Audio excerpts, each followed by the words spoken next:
In just Western society and in colonial frameworks, when we think about leadership, we tend to think of it as like an individual who is this leader. Like even let's say you're native, right? And you're like, oh, we have a chief of our tribe who's technically this leader. But the way we see it is different because it's not just leadership, it's actually service. It's actually the most highest of service you can do for the people, being a leader. And it's at the end of the day, there's a person who's a leader, but I think it's more collective than individual. It's about the collective of people that are around them. And it's like a person who is, I don't know how you would say this, like a messenger where every idea can kind of flow together. Hey y'all, welcome back to The Deeper Pulse. As a lead-in to today's episode, I first want to acknowledge the land upon which this podcast is created. Cottonwood, Arizona is the ancestral homeland of the Yavapai Apache Nation and the Sinagua, the native people who stewarded this valley long before colonial borders or settlements existed. In the year 1875, under the order of President Ulysses S. Grant, this land's first inhabitants were forcibly removed, marched for 180 miles to the San Carlos Reservation. Many died from starvation and exhaustion. According to an article entitled Yavapai Apache Nation Remembers Exodus Day, quote, Yavapai Apache elder Vincent Randall described the San Carlos Reservation as a concentration camp. When the Yavapai and Apache were finally granted permission to leave in 1900 after a quarter of a century, only about 200 of them made it back to the Verde Valley. Many found their lands had been settled by American immigrants, and by 1905, much of what remained was made public and placed under the control of the U.S. Forest Service. End quote. Colonial injustice has persisted through the perpetual whitewashing of Arizona's history and the appropriation and commodification of native land, customs, and practices.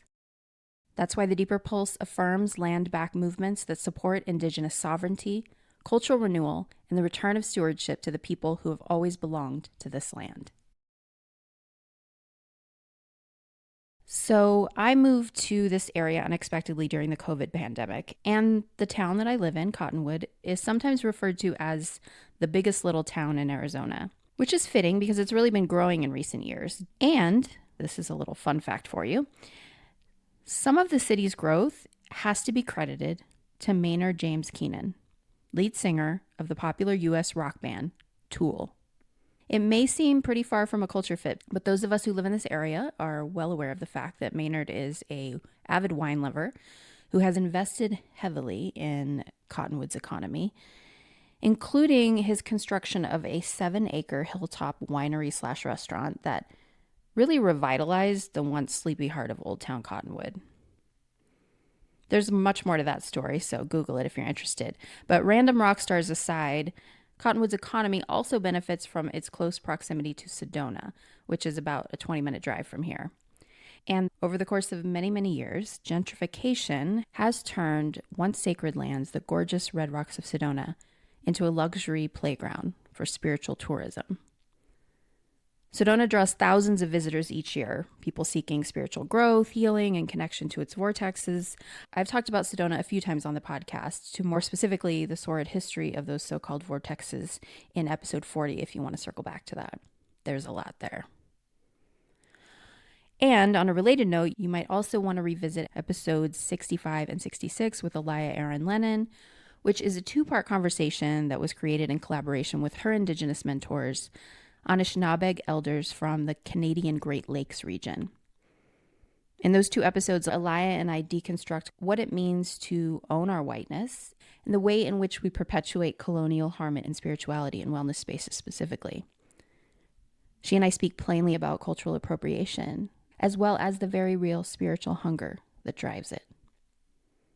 Anyway, I'm referencing these earlier episodes of the pod because they're relevant to today's discussion, and also because it is critically important that these types of conversations aren't just a one-off. We have to keep having them. And today's release feels timely because here in the US, it's Thanksgiving week, which is a holiday that was, like it or not, shaped by political propaganda, an attempt to launder our country's history. Thanksgiving, at least the way that I learned about it as a white kid in the public school system, is really an effort to collapse centuries of genocidal violence into a sort of filtered image of harmonious feasting between colonizers and Native Americans. This is a mythology with lasting ramifications. And I say this not to shame anyone for gathering with friends and family to express gratitude and share in the bounty of good food and great company. I get it. I'll be indulging myself. But at the same time, we can reject romanticized notions of American history, educate ourselves on the actual real deal facts, and the contemporary struggles of Indigenous communities as they continue to face the consequences of ongoing colonial dynamics. November is Native American Heritage Month, which is a reminder to center Native voices and to actively question the stories we've been told in favor of justice, equity, and truth. Speaking of stories, and those that have been placed in service to conquest, Christianity. And here, I'm not trying to diss on anyone's religion. I'm not really even speaking about individual interpretations of a religious text. What I'm interested in is how dominant theology shapes knowledge and power. It teaches us how to think about ourselves and our relationship to the world. Said another way, the image of God we create is the one that we emulate. My friend Nikki G, she's been on the podcast before. She's a former evangelical Christian who gave us the what's what right before Trump was elected to his second term. Well, she recently sent me a link to an Instagram reel featuring Dr. Bernard Navarro, who is a teacher of American Indian Studies at Fresno City College, and he's also the host of the Seventh Generation podcast.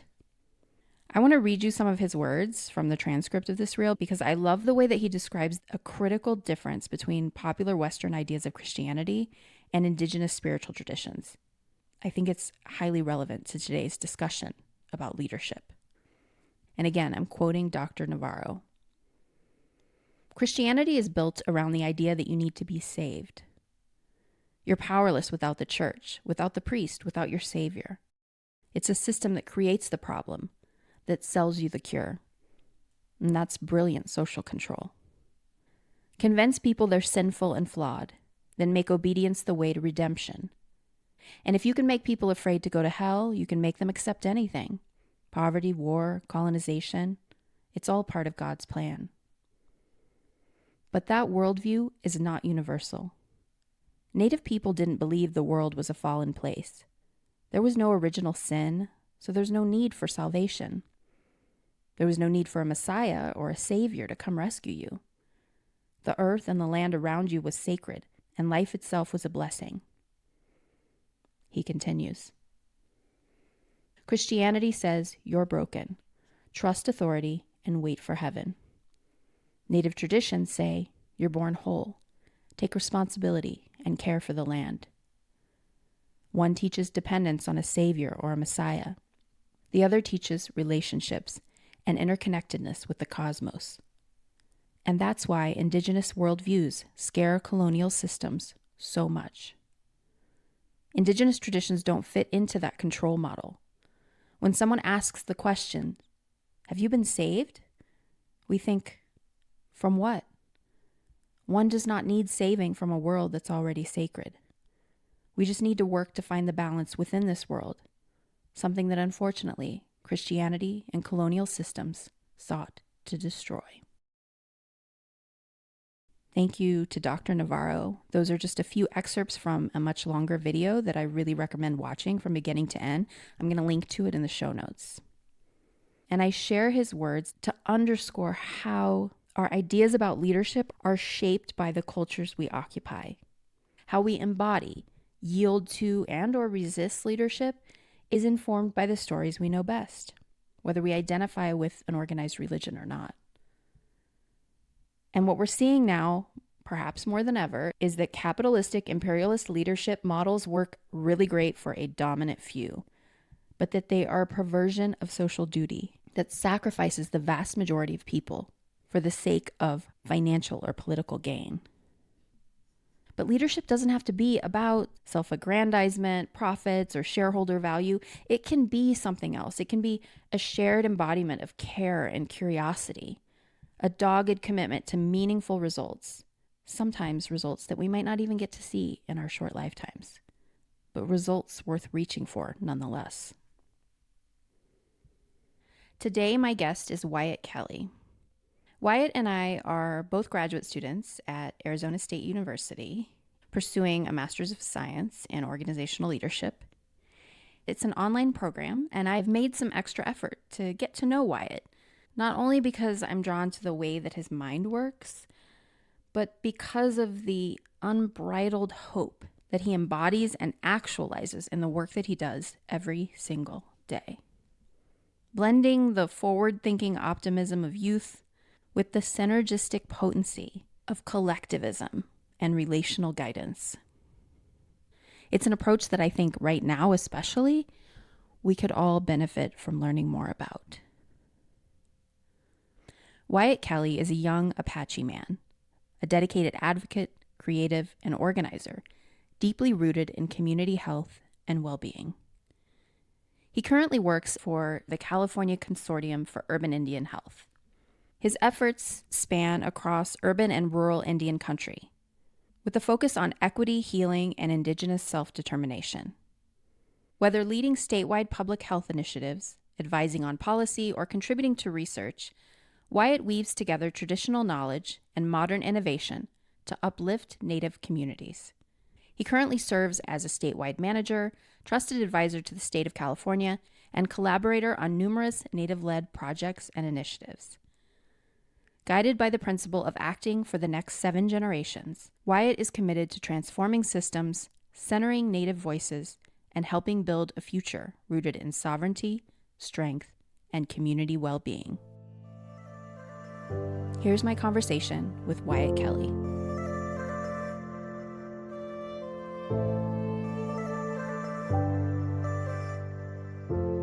Oh, wow, I'm losing my mind because I have hummingbirds. That's like one of my favorite animals, and I always get hummingbirds that fly by. And whenever I see them, I'm like, "Ooh," Yay. they always stop right near me. Um, Love it. how are you? How's I'm your day? all right. How are you? Yeah, I mean, I'm outside enjoying some great weather, which is nice. It was raining out here in Sacramento, California, but the sun is finally shining, so that's nice. I always try and take a lot of my meetings actually outside if I can, just because it's been raining, so everything's really like blooming. So it's just nice to feel like, oh yeah, I'm out in the world too, instead of just being behind a screen. Beautiful. Yes. And we know about being behind a screen, don't we? Whew. Exactly, yeah. Yeah. Well, I'm super grateful that you made the time. It means a lot. Wyatt, I know you've got a lot going on. I mean, I think it's perfect too because we're in the Native American Heritage Month, so it's a great time. Exactly. How is that celebrated in your community? Yeah, well, I'm here in the capital of California, so Sacramento, California, and typically have a celebration, a parade that happens. So we spend about a week like developing a float with a lot of youth, and there's like hundreds of floats from all over from all the tribes, and we all march around the Capitol and downtown, really just Nice. bringing awareness to the fact that we're all still here. And one of the tribes out here, Wilton Rancheria, they were able to actually get like a statue removed from the Capitol and put a new like native statue up, and that happened 2 years ago. That's near the Capitol steps here. So we go there to just celebrate the small victories and the fact that here we are today. A lot of gathering, a lot of folks come together. There's a lot of things going on, a lot of different Nice. galas. I'm actually going to go to a gala next Thursday for Native American Health Center. San Francisco is having a gala, and they always host it during Native American Heritage Month and bring out a ton of dancers and traditional singers, and we just try and be together and like celebrate life. Love it. Yeah. So did you grow up in Sacramento? Yeah, so yeah, I mean, I grew up here. My grandma moved here in like the middle of her life. So I spent a majority of my life here. And then I went to go to LA and went to school out there working with the tribes in Los Angeles, more doing a lot of work on the reservations out there. And then my work brought me back to Sacramento because I started getting into more statewide work and policy work. So I left Sacramento for like 6 years, and then I've been back now for like 5 years. And yeah, so I've spent most of my time in Sacramento. Yeah, I would say. Tell us a little bit about your childhood and what it was like for you. Yeah. So I had I would say a pretty normal childhood, a pretty good childhood. I grew up with an older brother who's 10 years older than me, which was a really great thing because he was like a big inspiration, someone I looked up to. really to help me on my own path. I really got into skateboarding at a young age because he was really into like rock and skateboarding. So I just had like a little crew of skaters, and I was used to be sponsored actually. So I was skateboarding sponsored for a couple of Nice. years, and then I didn't want to go to college. I think growing up, like just even as a native person, I don't know. There's a lot of traumas in that. A lot of people in my family aren't really doing the best, and there's a lot of weight every person I feel like carries when it feels like it's hard to break out of the box or hard to like move on to that next step in life. And my brother was actually the first one to go to college. So when he left to college and I was still like growing up in high school, I was like, man, like that's something that maybe I could do, because he went on to go and like study aerospace engineering and was really into math and was really like, doing his thing. But at the same time, there was still traumas within that. I think a lot of I don't want to like be stereotypical of my own people, but there is a lot of native people who like just drink a lot. Alcohol is a big issue along with drug use. And my brother really struggled with drinking a lot growing up too.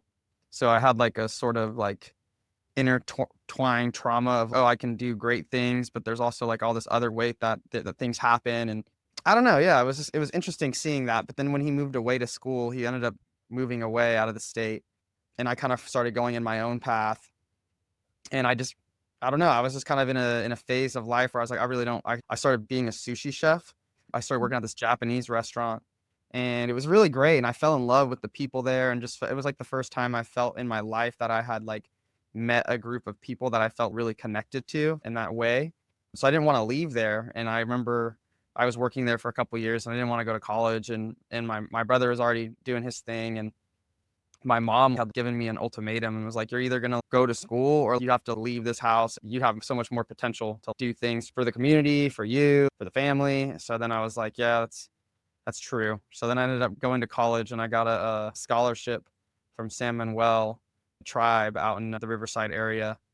And I went down there and went to UCR, and I studied native studies and English. I think that's when I really started to get back into like community spaces when I was working with the tribe. And the reason I wanted to go there too is I remember touring it with my mom. So I got into a few schools, and I remember touring it with my mom, and there was like a huge native student body, probably Mm. 30 native kids, and they had their own booth. And like I went up to them and like, oh yeah, my family's from here and here. And they're like, oh, that's so awesome. We have like the best native student body, and we do all these things together. And we'll go to the boarding school and do like hand games and songs, and we'll work with the youth. And then I was like, wow, that's super amazing. And then I ended up, yeah, reaching out to the tribe, and they ended up giving me a scholarship. So that like really solidified it for me. Was like, I got to go here and like get back to this work of like community work. And I think it's important because I feel like growing up, like a lot of native youth, there's not a lot of native youth who want to walk this path. Like there's a lot of native youth who come from communities, and they see the traumas in communities, and they see, it's different for everyone, right? Some people grow up on the reservation, and some reservations are a lot better than others. There's casino tribes where people are getting like per cap and they're getting money every month. And there's tribes that don't get anything, and they're living in like beat up homes and like beat up trailers. And growing up in those environments can really shape you a lot at a young age. And I feel like there's a lot of youth who grow up and they want to just kind of get away from it all, and are just like, I just want to not be involved in community, and I just want to like, maybe I'll go Mhm. study something, and then I'll go work doing marketing, or I'll go and then they just don't look back. And that was kind of me for a moment, like growing up knowing like I was native, and growing up with my grandma and her sharing stories. But then me also being like, I don't know why I want to be involved in this if like this is what it is. It's like seeing my uncles on dialysis because they're drinking too much, or people fighting because they're on drugs. It was just like, why do I want to be involved in that? But then something changed, when I started going to school, and it was like, you know what, I can actually like have a say in this and like create change for the next generation after me. So I think that's kind of where it led me. And then after college, I met a really great leader, a mentor. Her name's Virginia Hedrick. She's one of the most amazing women out there in Indian country doing amazing work. And I was working with the tribe, and we were on a Zoom meeting because they had just launched this native specific like call, text, and chat line where like any native person could call and get connected to like a native navigator. Like they're not necessarily a licensed therapist, but some of them are licensed therapists, and most of them are really like community centered folks who know how to talk with community, and they understand traumas, and they understand different realities of being a native person. So the tribe I was working with and my previous mentor, who's a really great woman as well, Juliet McMullen. She was like, yeah, I really want to collaborate with Virginia and like learn about this line. So we get on a Zoom call, and then me and Virginia just kicked it off. And she was like, oh, I got to schedule a meeting with you another time. So then we scheduled our separate one-on-one meeting, and she's like, you should just come work here. You should come work for me. Like we could do all this statewide work and really impact community even more. And I was just all for that. So I came up here, and since then she's been like one of the best mentors of my life and just someone to look up to in terms of like leadership. You know, she's a young, I don't know. I don't know. I don't want to age her because I don't know how old she is exactly, but she's young and she has like 6 kids and she's married and she sits on like 10 boards and she's running a statewide consortium and she's just doing it all. And man, to be able to see how like fierce she is in government rooms and policy rooms and how she leads her team and the type of leadership, it's an inspiration. So I think that's been like kind of where I got to where I am today. And it's like skateboarding, street culture, a disconnect from the sense of my own culture, and then like full circle moments, bringing it back to where I am now, which is crazy because I feel like now I try and do all that in one. I'm trying to like find the intersects of like just pop culture and hip hop culture and like, you know, broader sense of culture, and then tying it back to like native youth that I get to work with, and like how can we find avenues to walk the line on all of these things and make like working in Indian health and working for community seem more like fun. Like it's a heavy job and it's a lot of things that go into it, but it's a beautiful thing to be able to give back to community and be able to like help change the needle just a little bit, you know? Absolutely. Well, it's interesting because when I was looking, I mean, we connected through our program at ASU, but then of course I went into the interwebs and started poking around like, what else has Wyatt been doing? And you have a print company. Speaking of that intersection, Yeah. tell us about that. Yeah, I started that. I've always been like always trying to do like just different artsy things, or I don't want to say like, oh, I'm an entrepreneur or something, but I'll just have creative ideas or see like gaps in things. And I'm like, how can I fill this gap?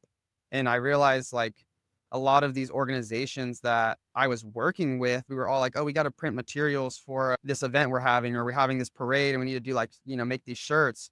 And then we're spending tons of money to like a huge corporation, you know, Vistaprint or whatever, to print these shirts. And it's like, it's great and all, but like, we're just throwing all this money and like none of it is going back into the community, you know? So I was like, how can and I had a friend, or I have a friend who runs like a clothing brand here, and he has all these printers and he has like, you know, big, huge, like poster printers and t-shirt printers and scanners. And he's like, yeah, dude, like you can use the stuff as long as you buy like your own ink or whatever. And I'm just like, all right, cool. So I just started up a native print company just so I can work with native organizations, and then through that, giving the money back, you know, like I don't really make any Yeah. profit from that at all. If there is profits, I just put them right back into like doing a youth sponsorship or a scholarship, or just trying to give back to people who need it. You know, there's a lot of people in our community who need like emergency assistance, who are maybe in an abusive relationship and they need a hotel for a night or whatever it may be. And it's just like, how can I have a stream of money that I can offer back to the people? So yeah, I started that, and it's been pretty fun. I've done a few projects. I worked with the Sacred Path, which is like an Indigenous wellness center down in Southern California, and I made like all their team shirts. They were like, oh yeah, we want sage green and we want the print here. So I like went bulk buying Adidas stuff, like just trying to find avenues to where I can cut costs a little bit. That way I can like really bring more revenue back to community. So I was doing that, and it's been great. It's just it's really like a time consuming thing, you know? So like when I started my program at ASU, I had someone come to me from the Smithsonian, a native organization who was going to work with the Smithsonian. And they were like, we want to do these really big prints and posters. And it was a job I actually had to turn down just because I didn't have the Mm. capacity with school. And then I sit on, you know, board of directors for another native company. And then my own job, like also is demanding. So it was like, it's a great thing to do if I have free time, but it's also been hard with the capacity of where I'm at, you know? Um, but yeah, I think it's a really great thing and something that I'm hoping in the future, if I can get a lot of clients and really develop a big pocket of money, I can offer like a big scholarship to some students, or even offer like a creative mentorship program where I can take youth on like trips, and like we can do like a retreat and really bring in some speakers and learn how to, you know, be a leader in community and use your sort of creative visions to build stuff. You know, I think it's all about like building Yeah. things and building up the next generation of people to keep the work moving forward. Yeah, and it's one of the things that I was so struck by, I don't even remember what the course was, but the first course we took together, because I remember scrolling through the discussions, and then I started reading yours and I was like, who's this guy? Like, I just love the way your mind works and your observations. And one of the things that really stood out to me, this was before I realized that you were Native, was just that focus on the communal, that focus on giving back, and that cyclical nature of leadership. And it really stands out in a contemporary program. And that's one of the things I want to talk to you about, is like, you chose to do a leadership program and you're almost done. Congratulations, by the way, you're about to graduate. What's that experience been like for you, bringing your cultural perspective? And now that you're wrapping things up, anything you want to share with us about that? Yeah, I mean, I feel like I've always been I mean, even my parents always tell me, when I was doing sushi, it was like, man, like you're just too smart to like not continue your education and to keep learning. And when I went back to school and I went to college and I was really getting into sort of like discourse around like sovereignty and what it even means to be like a native in academia, and like what a privilege that is for our people to have professors who are native. And when I went to UCR, like another, big thing there was the amount of native professors they had was amazing. So I was introduced to some amazing mentors and amazing professors who are native from throughout the nation, who were also mentors to me as I was going through my program. And really like I was like a nerd, honestly. Like I didn't do anything in college. I never partied. I was literally like that kid who was always raising their hand in class to bring on some more discourse around what we're talking about, and then like going to office hours afterwards. And I had a professor, Mark Minch, he's a great guy, Dr. Mark Minch. He was like, you should come and do archival research for me for my book I'm writing on the ghost dance in California. And like, we can go through libraries and just like spend hours digging through text to like really uncover history about our people. And I was all for it. Like Mm. I think every professor's office hours, I'm pretty sure every professor I had could probably attest to that, of like how much of a bug I was of like knocking on their doors. What else can I read? Like, what else can I do? And then when I started doing the work up here and doing policy work and really developing, this is like when COVID hit. So I graduated in 2020 Mm. with my undergrad, and then I immediately got onto big projects with the state of designing COVID work and like what that meant. And I was so lucky to have my boss, Virginia, who was really adamant about letting me take like my creative visions and running with them. And we were getting all this money from the state, from the California Department of Public Health. And she was like, what do we do? Like, what should we do? And we're like, we can do Facebook Live. So we started doing Facebook Lives every week to go through the data and update where we're at in tribal country and Indian country in general. And then I was like, man, the youth are like so at home, like I feel like there's a big disconnect right now, and everyone's just on social media and there's all this fear around what the world's going to look like. So we ended up like, I was like, let's do like a billboard series and launch like an art contest. So we ended up launching a statewide art contest where Native youth submitted their art around what COVID, how it was making them feel, or what they Mm. wished, or like what life would look like after COVID, and seeing the light at the end of the tunnel. And just sharing with that and like a narrative of like how they're feeling and like what it's been like for them. And we ended up selecting 10 winners of that art contest, and I worked with them, and we took their art and turned it into public messaging billboards like up and down the state of California. And I think we had like 40 billboards up and down the state that were just art by Native kids that was like reflecting public health messaging that CDPH was like, oh yeah, like get your, whatever it is, get your vaccine, or find ways to come together with family, or if you're struggling, like, just common messaging, but like put on top of some beautiful graphics that Native youth made. Mm.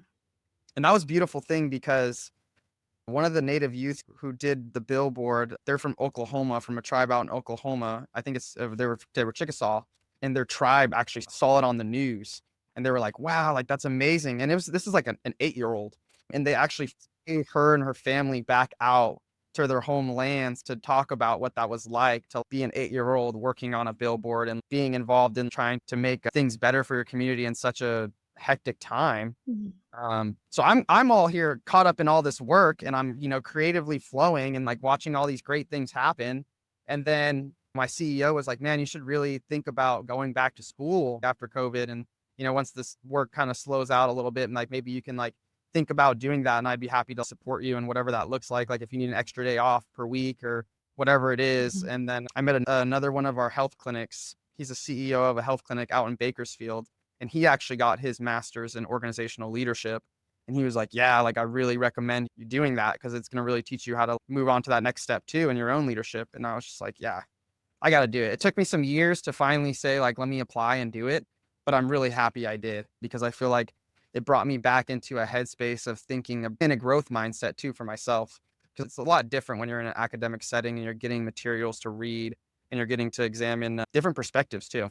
I'm in Yeah. circles where I'm with the same folks, and obviously I'm involved in like policy work too. So I'm obviously getting to hear a ton of different perspectives in the policy realm, but the academic setting is different. And I think it really has shaped how I view leadership and how I'm growing in my own work.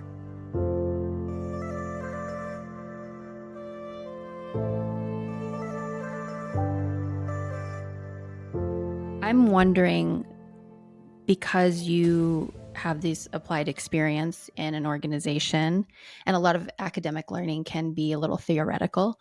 Well, So you have this applied experience, but then you also have a native perspective on leadership, which is different than, let's face it, the folks who created the academic institution and yeah, yeah, yeah. sort of the more colonial perspectives that shaped the university experience. So I'm gonna ask it in this way, but you can answer the question any way you like. But like, if you were to insert into the curriculum, our curriculum, a course or a focus that's missing based on the perspective that you bring, like what would that entail? What would that look like? Or is there anything missing? I mean, I'm assuming, I'm making Yeah. an assumption here. So what are your thoughts? I mean, I think the one thing that I always, when in just Western society and in colonial frameworks, when we think about leadership, we tend to think of it as like an individual or like a person who is this leader. And like, even let's say you're native, right? And you're like, oh, we have a chief of our tribe who's technically this leader. But the way we see it is different because it's not just leadership for money or to be a CEO or to do this or that, but it's actually service. Like it's actually the most highest of service you can do for the people, being a leader. And it's at the end of the day, there's a person who's a leader, but I think it's more collective than individual. Like I think there should be something that talks about leadership isn't just about a single person who's really like a leader. It's about the collective of people that are around them and what they're doing to like, it's like a person who is, I don't know how you would say this, like a messenger where everyone goes through this one thing and it all comes together to be like said in a certain way, or every idea can kind of flow together. So I think that's something I always think about through this whole academic journey. I've been thinking about leadership as like a collective force and not necessarily like I'm not the one leader. My leadership comes from a million other people and a million other ideas and a million other avenues that flow to me from whoever I meet. And I think also like leaders are, I guess, where my work is so different because it's all about public health and like for community. But I know typically like in companies like, like Google or Facebook, it's kind of just like given to people through like, I don't know. I feel like it's a lot of networking at that point. And like, I think leadership needs to be more based on like actions and equity too. Like, I feel like there's not that many great leaders out there that are really leading with equity in mind and thinking about community at all. Like, I feel like it's more so this is a business and like we're just going to be a business. And Yeah. we see the same thing though in Indian country as well. I don't think it's just like siloed off into the Western world. Like it definitely bleeds into there's organizations in Indian country that follow the same models and the leadership is not good. And I think people always say like people don't leave a bad job, they leave a bad leader. Cause I know for Yeah. me, like even working under my mentor now and my current boss, like no one leaves. Everyone is there to like stand by her side and whatever, because she's just such a great leader and someone who understands that communal aspect of leadership. Like our voices are never not heard. It never feels like she's the one who's like in charge above and making every decision. It feels like we're all making the decision as one. Yeah. Well, it's interesting because it's profit-driven companies make an attempt to do a lot of those things, but there's like I mean, I think that there's an inherent conflict between serving people and profit margins. Yeah. And, it's like we can rewrite mission statements and come up with company values and do all of these things, but it is largely performative if we're not willing to make certain concessions in order to maintain that integrity. But at the same time, I think it is about character to a certain degree. Like if I think about your mentor, I have a sense based on what you've shared and how long you've worked with her, for example. If we took her and plopped her into a profit driven company, her character would still be intact and she would still lead in the way that she leads, in that more communal way. And I just wondered, like, it sounds like you didn't grow up on a reservation. Like you went to, Urban. I was an urban kid for sure. Yeah. Yeah, urban kid going to public schools. Do you feel a difference in terms, not just in terms of being within your community of people that you can better relate to, that understand your trauma and your experiences, but do you feel like the leadership is different because of those core values and the tribal traditions, or what are your thoughts Yeah. on that? Yeah, I think so. I mean, I've worked with a ton of different people in my path and working in Indian health. I've met a ton of different people, and I can say it's like a 50-50 still. I feel like there's a handful of great leaders out there that really hold on to their truths and where they come from, and they don't let this, money machine control them. But there's also people who work for big tribes, and they're playing the game, and they want that money, and they don't care if it means that some of their people in their communities are struggling. They're gonna keep running in that business mindset. So I think it's like a Mhm. 50-50 thing, but I think I've been so blessed to have leaders who have guided me. I want to say more on like the righteous path of it all, of like we have to stay true to our community. And one of my mentors was telling me about how in their eyes like leadership is like storytelling. It's to teach and to guide and to correct the wrongdoings and to like remind folks as well in your leadership of why it's so important. And when I Mhm. think about storytelling and the importance of in our communities, that's how we shared histories, and it's something that we all get as Native folks. I think it's also universal, like people can talk to their grandma and hear stories of their childhood growing up, and you're carrying that intergenerational knowledge from understanding these stories and those lessons. And I think leadership in a sense is kind of like storytelling. And it's a responsibility that we all have as leaders to kind of envision it as storytelling, and how do we tell this story in the right way to sort of shape the next generation to be. I mean, I think when I think about it in my sense too, it's like I just want the next generation to be better than me and like have better tools, because maybe I didn't have all those tools along the way, but I can share those secrets I've learned along the way in my own struggles and struggles that I still have today. And I'm hoping that like by doing that, there'll be a younger version of me who will see it and be like, ooh, okay, like let me pick it up. Yeah. I'm glad you brought up the generational thing because I think that's another area in which we can really learn from Indigenous leadership and real respect for those generational contributions. Yeah. And so you're an elder to those kids that you're guiding, right? But then you have elders that are guiding you, and it's synergistic that goes both ways, right? Because we're learning from the next generation at the same time. What are your thoughts on that? For sure. Yeah, 100%. That's like a new thing. I'm starting to like put this word on myself now, and it's like getting around, but I call myself a Yelder. So like a youth elder.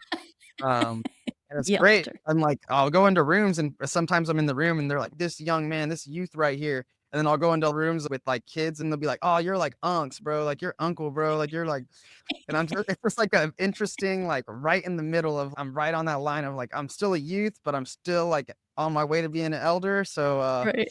kind of this Yelder person. And it was funny because I was actually speaking at a Indian Health Service conference last week in San Diego, and I had said that on stage, and I'm like, yeah, like, I can consider myself a Yelder, because when we brought on the panel, they were like, oh yeah, we're gonna have Wyatt, and then we're gonna have like two youths, and the youths are just like a few years younger than me, and they're like, dang, they're calling you like, they're like basically putting you in a box, like you're an old person now, and like we're the youth here, and I'm like, what? This is crazy.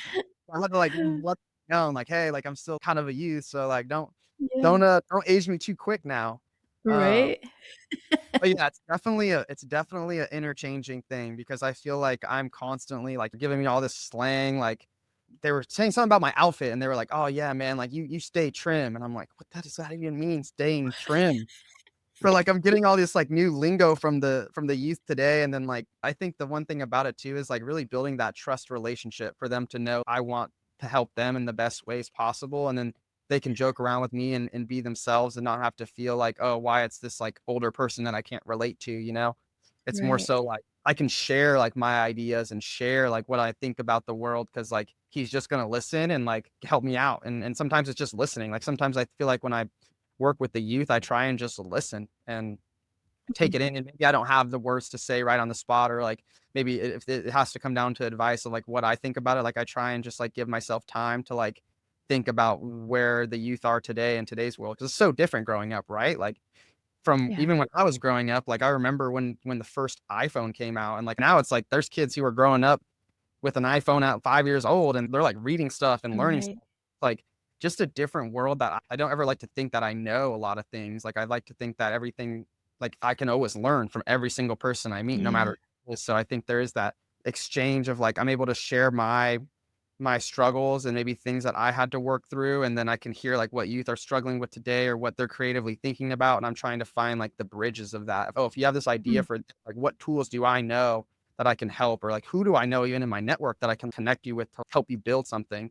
So I feel like there's a lot of exchange, and I feel like there's a lot of leaders out there who are gatekeepers and who like don't want to do that. And it's been a conversation I've had with my mentors and different CEOs in these Indian health spaces. And one thing I always try and bring up, and it's interesting because there's a lot of people, like especially in Native communities, where we're like, yeah, we need to uplift our youth and we need to focus on building a better future for the next 7 generations, and we want to support and uplift our youth, but then we're not giving our youth leadership positions. Like we're not letting them lead. So it's like, how can mhm, we say this when we're not actually listening to the youth who know what's next for them? So I think I'm a big advocate for like bringing more youth into leadership at a younger age and giving them like the tools and helping them out, like mentoring. That's why mentorship is so huge, right? It's like maybe mhm, I have all the tools to be the best CEO I could be right now, but like if I have a group of mentors around me who have been doing that work, like I can learn that so much faster than taking the next 10 years of my life jumping around and learning it on my own. So if I meet kids and they're like, I have this idea and I want to design a sneaker, I met this kid. I was at a conference and I was tabling for my organization, and I met a kid who was 13, and I told him like, "Oh yeah, I do this, but I also have like this printing company, and like I like to do art, and like I'll do this." And he's like, "Dude, I love drawing. I really want to get into like animation." He's in the tribal like TANF program, so he's just going around with a ton of other native kids and going to these conferences to learn. And he like stuck with me the whole time at the conference. He was sitting at my table and would not leave because he just felt so connected. I'm like, "Dude, you got to go watch the presentations." He's just like, "I just want to like show you what I'm thinking. Like I just want to draw this." And he had actually drawn, it's crazy. It's like my wallpaper right now. Oh, I This love that. Oh, that's great. yeah, he's like 10 years old and he draws this, and I'm like, "Dude, I need That's to so get this printed on, scan it in and get it on t-shirts, and let's put it on a skateboard and shoe designs." And I'm just trying to give him the tools of like, "Oh yeah, I can print this for you. Let me get in touch with your family, and like I'll even, put up the money to get some stickers printed and you can give them out to your friends just to like start that sort of like things are possible." And like I can Yes. do that if like Yes. have the people around me to help me out. So that was like a huge thing for me Mm, to like, support that. And sorry, my cat wants to go inside. yeah. I gotta let her in. By all means, the cat is in charge. Yeah, I know, it's crazy. She's like my boss. Right? Speaking of leadership, Yeah, that's a different type of leadership right there, seriously. that's for sure. Yeah.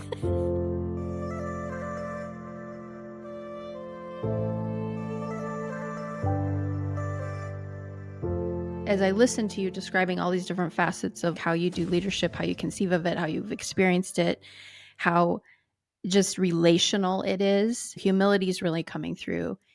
And also this sense of giving rather than Yeah. taking. Yes. There's a generosity and a humility to it. And this kid is drawn to you because you're really seeing him, you're present, and you're willing to help facilitate the experience that he wants to have. Mhm. That's, I think, a piece of leadership that gets a little lost in a lot of places rather than thinking about like what the organization wants to achieve, and there's another way of going at it that I hear you describing. Yeah, yeah, I think it's beautiful, and that's just tying that back into, like, bringing more youth into leadership is, like, I truly think that the youth do have, like, the answers in a way. Like, maybe they don't know how to formulate this answer that they have yet, but, like, they Right. have the answer, like, they know it.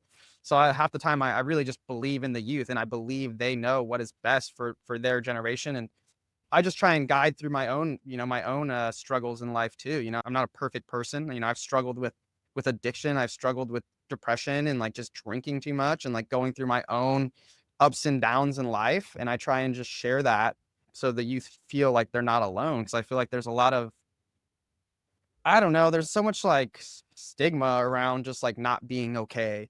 And it's okay to not be okay. And like every, like even healers, like people in the world who are healers, like healers need healing too. There needs to be no stigma around going through traumas, or, maybe you become addicted to something, or you fall into addiction for a minute, but there's ways to get out. And we have to like uplift that and not push people down because, oh, you did that, or, oh, Yeah. drinking too much and that you've kind of fell in a hole. We need to help pull people out and like show them light rather than just being like, oh, like this person's kind of fell off, because we all go through things in life, and life isn't easy, and it's so easy, especially I feel like in today's world. And I try and talk to a lot of youth about this too, is like in today's world with technology and like social media and how quick it is to be like cyber bullied and to be Hmm. having your name bashed on the internet or people posting videos of you on the internet. And I was talking with an elder. I was at USC after I went to that conference that I was speaking at. There was this board that I sit on. They were having an event at USC, and the two directors were brought out to sort of talk around. They do a lot of like Native youth work with boys called Boys with Braids, really uplifting young Native men and letting them know it's okay to have long hair and it's okay to have these different cultural perspectives. And people are going to make fun of you. I mean, that was something that was big for me. I grew up having long hair too. And I remember I went surfing one time with my dad. I mean, it's crazy because it like sticks with you forever, right? I can think Yeah. about this and remember this moment when I was like 10 and I was in the water and like, this boy was like making fun of me. It was like, oh, I can't even tell if you're a girl or a boy. And like, and this is like, this stays with me till now. I remember Yeah. this. And I had a teacher too, like in fourth grade, who was just a horrible person, but he would just belittle me for having long hair. And I grew up pretty, like my parents didn't really go to school or anything. So I grew up pretty poor actually. And I had to wear sort of like the same jacket to school I only had one jacket. I only had one jacket and I had one pair of pants. And that's what my mom could afford at the time. And people would make fun of me, and even my own teacher would make fun of me. So there was like a point in fourth grade where I was going through such a mental battle that I was like making myself throw up so I could get picked up from school. And it took like months. I had to end up going to the hospital and getting scans on my stomach because I was too scared to like open up to people around me to say like, hey, this is happening to me, you know? And I Hmm. feel like a lot of youth that are suffering in silence. And I think there needs to be less stigma around suffering and really opening the conversation to say that a lot of people struggle in a lot of different ways throughout life. And we can't just bash people. All we can do is help them learn and help them grow from experiences. And I try and always share that with like the youth is like, man, because it's just this was a different time. And now it's like, man, there's kids on social media at 10 years old. And like there was a young man who's being really like attacked cyber bullying wise. And like people had taken a video of him going to the bathroom and then they're like using AI to edit it and make it into this like really nasty video Wow. and trying to spread it all online. I'm just like, dude, this is getting Brutal. crazy. It's getting brutal out there. And we lose too many kids to suicide and lose too many kids Right. to suffering in silence.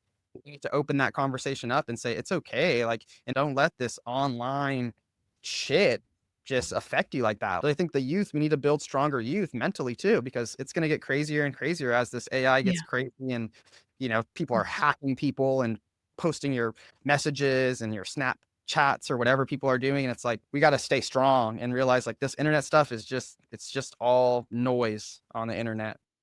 And building the community connections too, really creating spaces Mhm. where, a kid can hover near you at the table where there's a bunch of people who he can relate to a bit more and eventually open up. Because I mean, it's unrealistic for us to expect the youth to open up without the trust, without building the trust, without the Yeah. relationships, right? Yeah. Yep. That's a key piece. And one of the things that I really have learned from you, Wyatt, is we worked on a group project together and we focused on your organization. We created a diversity training and it was focused on culturally centered care in the health communities that you service. And I think this is kind of an important component of what we're talking about when we're talking about youth that are struggling, for example. It's easy for us to think of like a one size fits all approach to mental health or to treatment or to what have you. And what working with you really kind of helped me to understand and give language around. We need to look at it in a more holistic way to really consider the context within which that youth lives, resides, what they resonate with. Can you talk a little bit about that and why that's so important? Yeah, 100%. I think culturally centered care is like applicable to not just like native communities, but to every community really. It's starting to actually grow a bit more because I saw a commercial the other day for some hospital and the doctor was talking with a patient and they were asking about their family and they were asking about their family history and then it was like this is what like family care should look like. And I was like, this is like culturally centered care starting to happen. Like, here we go.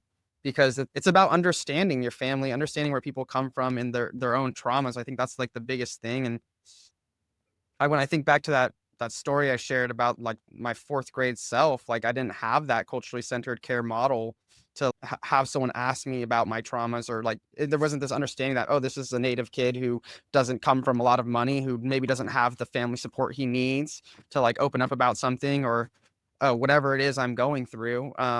Mhm. And now when I think about culturally centered care and developing that training actually like came to mind based off of I was working with a tribe in Southern California, and I had developed a published training. It was like in a podcast format, kind of like this, but it was really talking about history for new doctors who were going to come work on like the reservation for the first time, so they could understand sort of why our people deal with certain things in comparison Nice. to the normal population. So like one thing would be like high rates. Native folks deal with like higher rates of diabetes, and there's this term called weathering, where what you would expect maybe a typical white man to have this at 50 years old, and native populations are experiencing this at like 40 or 35, so like almost a 10 to 15-year Mm. difference. So we should be testing like far more in advance if you're going into this community, Ah, thinking like, yeah. oh, I need to be thinking like this. And that's like in a sense culturally centered care. That's like understanding the culture you're working with and developing models around that. And when I was at this IHS conference, so funny because it kind of ties back into that. There's an Indian Health Service conference where a lot of all these health workers, doctors, psychiatrists, people were coming, and it was the best practices conference. So it was talking about best practices in working in Indian health. And I was on a panel I was talking about sexual health and like really connecting the dots with youth. And one thing that came out of that was like this big trust-based relationship thing. And it's the same thing. Like you're not gonna go work at a hospital and expect a native person to come in, or a native youth to come in and just start sharing their family history and start sharing like who they are and what they relate to. And like, yeah, oh, I love going to this dance ceremony because it means this to me. Like they're not just gonna open up and share that because it's a trust thing. Like we don't just go around sharing our knowledge. And I think something clicked in that conference where I was like, I feel like trust is maybe the first big step towards even culturally centered care. I don't even know if we touched on that in our training that we developed, but it's something that I wish I could go back to and like add in a huge module just on Yeah, like building trust looks like for different communities, because it's different for everyone, right? that's right. Now I'm thinking about culture centered care, and I'm like, the first main aspect of it is developing trust and like being genuine too.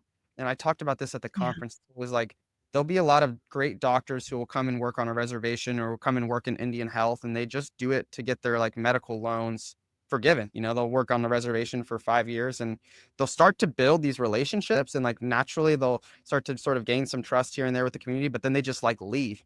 And that's just like it just creates intergenerational trauma in your head of like everyone who comes here is just going to leave. So it's like Yep. how do we build this new trust model?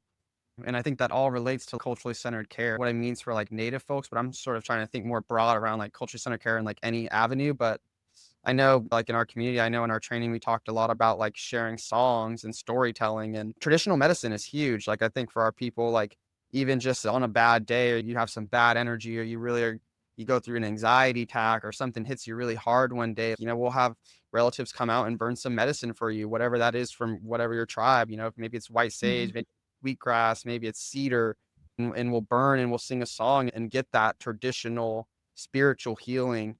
And that right there is health, that's wellness, and that's Yeah. medicine. I've been super blessed to have another great mentor and a great friend of mine. You should definitely check her out. Her name's Sage Lapina, and she's a herbalist, like a traditional herbalist. And I think she's done like PBS podcasts and TV shows, but she has been an amazing mentor in terms of understanding. Like I will hit her up. Like I was dealing with this, I'll get like a face rash, and I've been trying to figure it out. I went to the doctors when I was younger for it. They was trying to prescribe me all these like steroids or pills or Yeah. creams, all this stuff in it. And I'm like, there's something else. And she's actually a traditional doctor at the health center here. So she will understand every patient who comes in, their tribal background, where they're traditionally from, if they were relocated, like let's say me and my tribal heritage is from Arizona, but I've spent most of my life in California. So my blood, the weather I'm used to is different than someone who has my same blood who's in Arizona.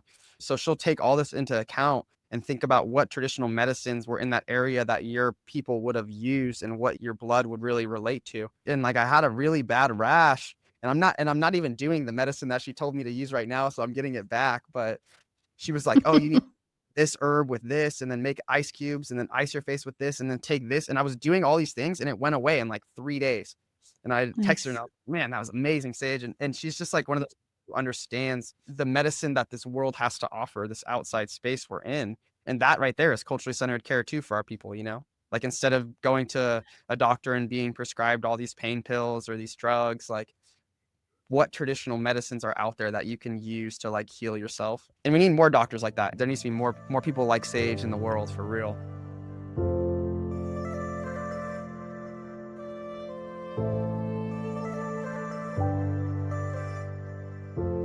Yeah, well, and this holistic approach, and we're talking about culturally centered care, and we're focusing on healthcare or mental health.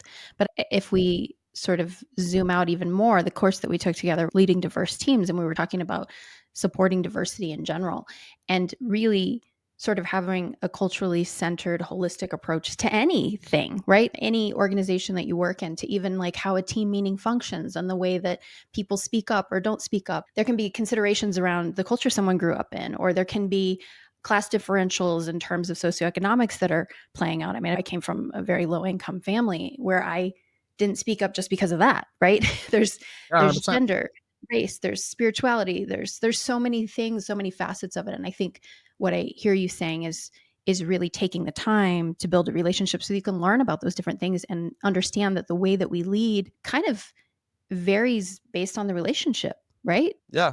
Yeah. Well, I think it all comes down to too, like growing as an individual too. I mean, I haven't always thought the same way I think about the world now, and the way I view my relatives, all my relatives, my plant relatives, my human relatives, everything in Mm. between. You know, it's been through like growing as a person and going through my own struggles and learning and having mentors really helped me guide that. Because I mean, I think one thing that I mean, the way the world is right now is just so divided, and there's just so much going on. And I think we need to I think a lot of humans have like lost touch of like having empathy for each other. And like I don't know, I try when I'm in the world and walking around in my day to day, whether I'm like going to the gym or at the grocery store, I just try and always remind myself to like have a deep sense of empathy for the world around me, and understanding that like you never know what anyone's struggling with. You never know like what you can share. And I think living life with that model and like keeping that in the forefront of my mind has really helped me become a better leader and become a more holistic person in general. Because I mean, I can share, it was maybe like a couple months ago, one of my friends was visiting and we ended up going to this bar just to get a quick drink downtown because they have a pool table there. So we're like, let's go get a quick beer and play a game of pool. And we're there and I'm getting a drink and there's this guy at the bar and he's just kind of like writing in a book. And then I'm a person who, you know, there's so many people I feel like who they're just like in their own world. And I'm someone who always tries to like just open up and talk to whoever it is, because, you know, you can learn something from everyone. So I just start asking him like, man, like, what's going on? Like, what are you drawing over there? Like, this is super cool. And he starts opening up. Oh, I'm just writing in my journal. And this is actually the first time, like, he really started just opening up to me. He was like, this is the first time I've actually been Mm. out in public in months. And, you know, 6 months Wow. ago, I lost my wife and my child in an Oof. accident. And yeah, it got really deep, really quick. And he was sharing this whole story with me about how losing his family. And I was just trying to listen and let him know, like, you know, life's going to be okay. And I'm just giving him just these little things. And at the end of it, he closed his book and he was just going to get up and leave. And he's like, you know, I really have to go, but I just want to say you really like shine some light in my life today, man. And like, I don't know Mm. if I would be here if it wasn't like for this conversation. And it's like just those little tiny things and Yes. moments of like, let me just be a more open person and have empathy for whatever anyone's going through. Like, you never know. Like, think about that moment. And I just like, I don't know if that person was like really in a bad state of like no one's been there for them, and maybe they feel like suicidal or they feel like they're shouldn't be on this world. And it just took one human to say like, you know, That's right. people are here and we got you. Yeah. Well, it's a powerful story, and you took it right to the place that my mind was going, was if the identity of leadership gets in the way of actual leadership, right? Of like, you're just being in relationship to the world around you. The guy at the bar, you're just having a conversation. You're just a person whose heart and mind is open to relating to people and caring and giving back. Yeah. And that sounds like leadership to me. Yeah, I mean, me too. I think a lot of leadership is like this term that is held up on this pedestal of like, oh, this person's in leadership. They're a manager or they're a director or they're the CEO. And like, I don't know, it's so easy in the world today to just like develop egos, and like people get big on their ego because they feel like I'm in a position of power or I'm this leader. And I've been so blessed to have mentors who have reminded me that it doesn't have to be like that. You can be Yes. this person who is just like you have that responsibility of being a leader, but it's not something you should say like I'm this person and I need to say like, yeah, like I admit all the time, I don't know everything. I don't even know if I have any answers at all half the time. But I just trying to be more of an inspiration to build bridges, I guess, like our Yeah. training, building bridges. Yeah. That's Yeah. what we called it. Well, Wyatt, I think I know like one of the things that drew me to you was your mind because I read your words first and then I engaged with you and there's a effervescence and a contagion that you possess and now that I'm getting to know more about what drives you, I see how powerful you are as a model in terms of leadership that's authentic and grounded and open and isn't at all attached to the hierarchy of said Yeah. position or whatnot. Because I worked with you in a group, you bring a sense of we're all leading this. Like Yeah. we're all leading this together. We're all contributing. You show up with so much of yourself in a way that is so not full of yourself that it just fills the space. And it's like, what if everybody just shows up like this? Like, here I am, everybody. And so it just invites that. And I feel like our group worked so beautifully together. And I think, we all contributed in certain ways that led to that outcome. I feel like it became so rich and easy and fluid because we did that. And I think you really were a great model for all of us. Oh, thank you. Yeah, that was great. That was probably the Yeah. best, I think, team project I've ever had in my life, honestly. It was so smooth and flowing. It was like, yeah, it was crazy. But yeah, I don't know. I think I try and lead in that way, and I don't even consider myself like a leader. Like I have elders, and I'll have people invite me to conferences to talk and be like, "You're a young leader," and this and that. And it's like I am, but I'm not. Because I'm really just trying to like be a messenger from everyone around me of like where things are going. And like I said, I always point back to that idea of putting more youth in leadership positions and giving them the tools to grow in that way. And that's like if I ever do make it in some crazy position, that's like my number one thing is to be like, how can I get the younger people in these roles to share and feel like they can do it? Because I feel like a lot of it's about heart, it's about your heart you're putting into it, not just I worked 40 years in finance, so I should be a CEO or a manager. It's about that heart you're putting in and what you're giving back, that exchange. So I'm always thinking like that. And right now in my life, I'm always just trying to get better, like just be a better human being, like a better person. Yeah. Um, to my family, to like to my relatives, to my cat, to like to whatever it is, like to a person at the grocery store, just trying to get to be better. And like I feel like if there's more models of that, those good people out there, like things will change naturally because people will be interacting with it and they'll see it and be like, huh, maybe I should like think about this, or maybe I should try and be a little bit more like open to saying something, or maybe I should smile some more, just say a nice thing. Like even when I'm in public, I always put it on my mind to like compliment like 10 people on just one thing I love, just so they can hear it, just so people can feel that upliftedness instead of feeling like so siloed. I just feel like there's so much of that in the world. And half the time I'm Yeah. walking around, I don't see people like interacting in good ways. Like, and it's hard. The world's a hard place, but that one comment can like can start to create something. And then it starts like a domino, a snowball effect. So I'm Yeah, always trying to that's the like, contagion, yeah. That's the yeah. contagion I speak of, and, like, your generous heart brings that out in others, but it's generosity that's given without agenda. It just is. You are living your values out loud, and it inspires other people to do it, and, I mean, knowing you has made me better as a person and as Oh, a quote, unquote, "leader," whatever, I have trouble with that label, but, like, that that sense of like when we bring our full selves because somebody else has other special sauce, right? It's like so we great. bring our full selves to the interaction and then it just ripples outward in every way. And I think the biggest thing I'm getting is just how available you are to life and to relationship and to connection. And you say, like, I hope I have the opportunity to lead in a way that makes it so that you can give these opportunities. I know that you will. I know that you will because you're being you are an embodiment of something that's vital that wants to be carried forward. And it's just going to happen for you. It just has to. And I think that that's what you, in terms of modeling leadership, really remind me of is just to just really be super full in terms of the mission and like the embodiment of it. And then the rest takes care of itself. What your job title is sort of just a platform for you to do more of that. Yeah, So, no, I really appreciate that. And I think when hearing you say all of that and thinking about it, it makes me think about like there was a time in my life where I didn't live that. Like I wasn't being my full self, or I didn't feel like I didn't have that internal confidence to just be my truth and like to to say these things. So I think that's also a huge thing I think about is like trying to build that up in others to feel like you do have a voice and you do have Yeah. like you are smart. You have everything that everyone else has. Like you have it all. So it's like you got to just speak that and be yourself and be true to it. And I think it goes back to like I was saying with like social media and people are just scared to like, say anything because like someone's going to attack you. You just have to just do it. You just got to just go Yeah. for it and live your truth. And people are, you know, no matter what, people are going to hate you. They're going to love you. You're never going to make everyone happy. So you just got to push forward and be the best version of yourself and try and grow in that way and really blossom like that. That's a huge thing for me too. I think if anything, if I can just inspire some person from my whole story, even if not the most academic or the most this or that, like it is what it is. Yeah. It's real.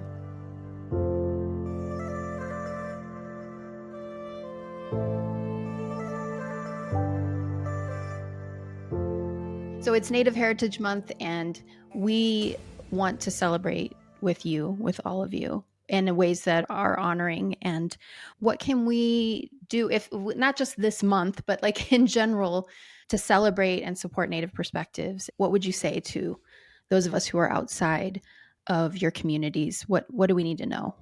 Yeah, I mean, I would just say I think the most minimal thing and one of the most easy and accessible things to do is like just share on your socials about what other native orgs are putting out. Look up whose land you're on right now Mhm. currently and then look those tribes up and be like, what is tribal council posting? What are these native orgs in my area posting about for this month or just in general and just uplifting, like giving that platform even more views, more Yes. sight, to the world. I think that's Mhm. such a simple thing that can be done more. And I personally don't use social media as a personal choice, but you know, so many people do. So it's like that's a way to get that knowledge out and share it. And then you never know where it'll take you. You know, I know when you go on like I never had TikTok and never had used a TikTok, but the youth love TikTok. So they're like showing me TikToks and I'm like starting to Yeah. see how it works. And I'm like, holy crap, this is Yeah. crazy. So like even just resharing one thing, like it can just build so much traction. And then before you know it, you have That's like true. 1,000 views.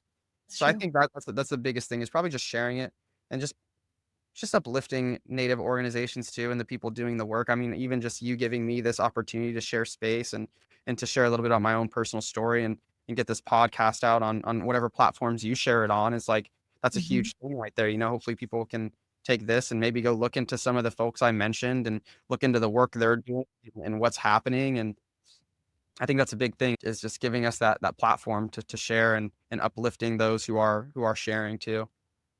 Yeah.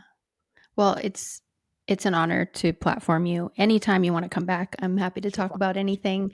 And I love hearing from you. And we'll definitely in the show notes link to some of the folks that you mentioned and any Yeah. organizations you want to share with listeners so that we can yeah, they can dive a little bit deeper and explore more.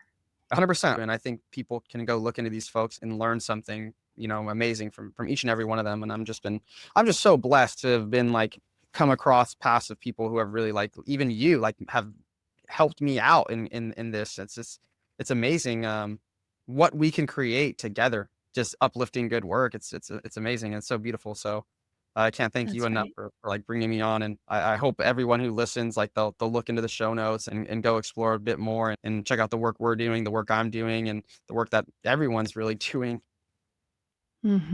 It's beautiful. It's a time.